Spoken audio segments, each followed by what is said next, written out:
Είμαστε λοιπόν στο 5ο γυμνάσιο Ξάνθης και σήμερα θα μιλήσουμε και θα δούμε την αντίδραση των οξέων με τα μέταλλα. Τα παιδιά θα μας παρουσιάσουν την αντίδραση του αργυλίου με το υδροφλόριο. Λοιπόν, για να αρχίσουμε. Προσθέτουμε ρινίσμα του αργυλίου Σε ένα δοκιμαστικό. Ωραία.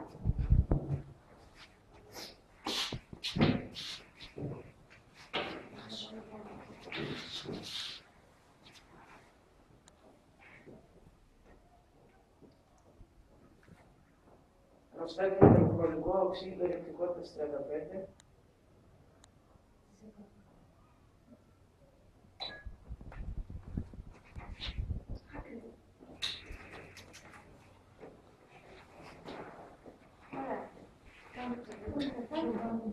Γιατί περιμένουμε να δούμε. Έτσι, θα μαζευτεί υδρογόνο, το οποίο θα φουσκώσει τον μπαλόνι. Η αντίδραση, όπως παρατηρούμε, είναι ισχυρά εξώθερμα και έχει επιταχυνθεί. Έτσι.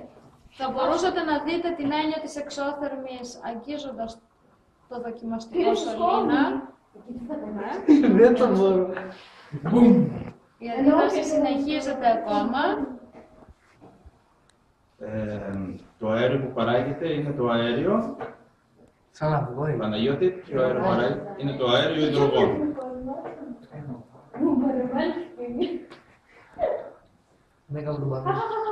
Θα μπορούσαμε με ένα θερμόμετρο να επαληθεύσουμε ότι η θερμοκρασία του δοκιμαστικού σωλήνα έχει ανέβει κατακόρυφα. Εάν ακουμπήσετε το δοκιμαστικό σωλήνα, θα δείτε, ακούμπησέ το.